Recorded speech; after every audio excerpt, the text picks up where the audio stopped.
the one big thing from the first game, Arsenal's top of the league. Don't even start. I hate it when people make this joke. Yes, I know it's a silly joke. I just wanted to make it because then halfway through the season we're looking. We could get it out of the way. We could get it out of the way.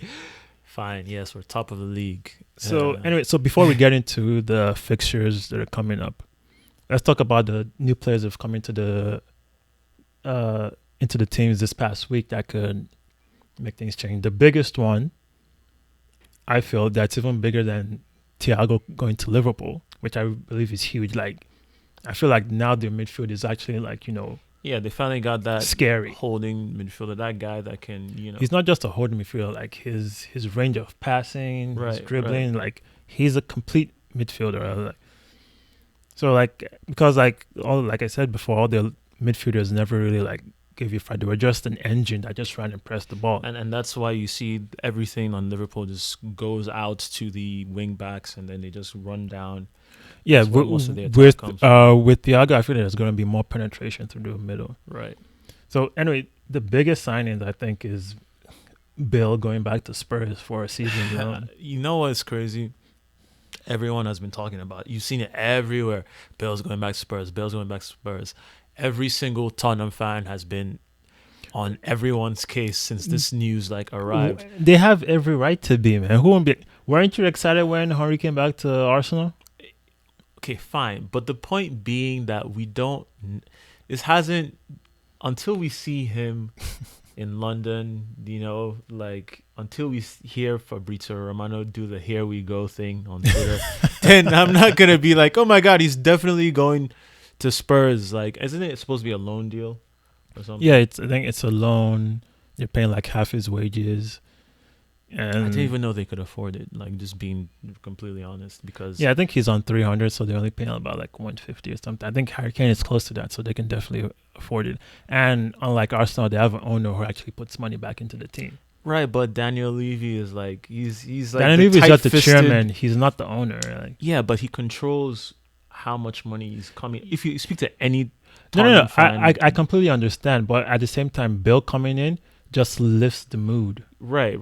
Because like last week, their game was terrible. Even the highlights, you could tell that Spurs didn't play well from the highlights. My question is he going to be the catalyst that they need? Just sort of how... No, they definitely need more than Bill, but they also got in, I forgot the player's name, a left back.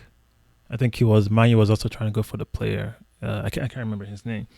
But I'll look it up. Those are like two players. But I feel like, just the pedigree of someone like Bill coming into your team, right?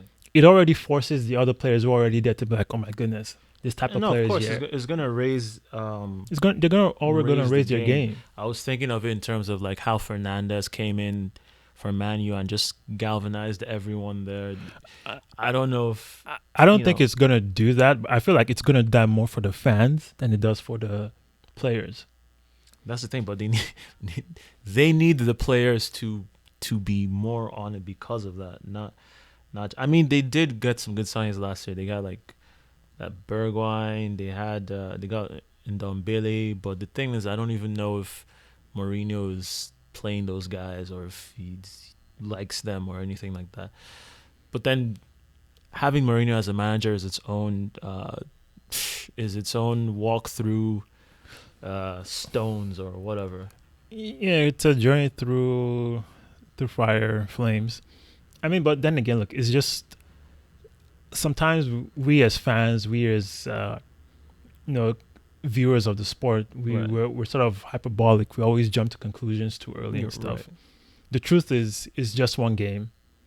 No, yes, of course, it's just one game. It's the first game. It was nice that they lost the first game, at least from an Arsenal fan's perspective. I'm just trying to find. Yeah, I get it. I mean, like, we could go back. So, I mean, those are like, the biggest things. And I guess for Arsenal, the thing is that, like, that Aubameyang signed a contract.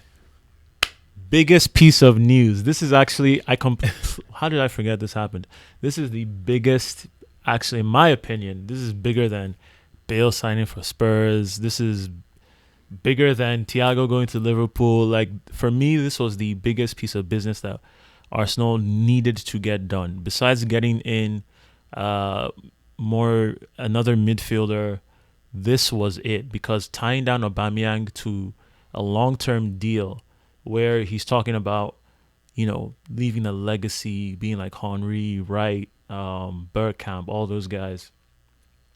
He has the potential to do that. He has the potential. No one has scored more goals in the Premier League than Aubameyang since he came in.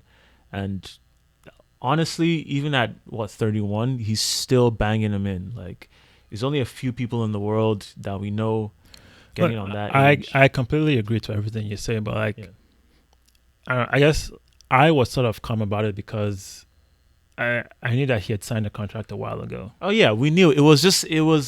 The thing is, because we've seen in the past how every time, like Arsenal captains always seem to leave. There's all that stuff. It seemed like they say hoodoo. No, I get it, and people were right to fear that. I mean, like, I was fine weeks ago because I saw, I think, some people that went there for a stadium tour, saw them when they were filming, like, the video. A music video.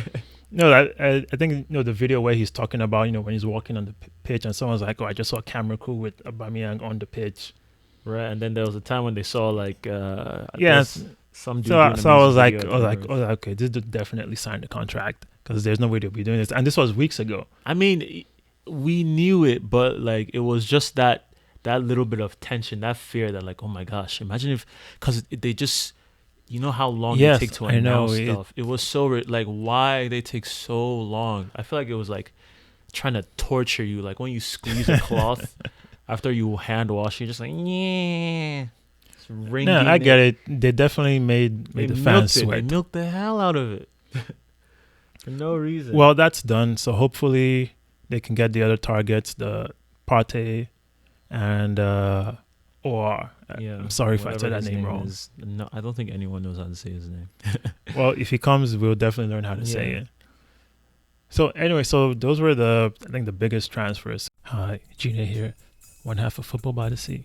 Thanks for watching this video. If you want to see more, check out our channel. And if you enjoyed the content we're putting up, leave a like and subscribe to the channel. Everyone counts. If you want to listen to the full podcast, check out the links in the description. You can find us on pretty much every podcast platform out there. Thanks again for watching. Take care.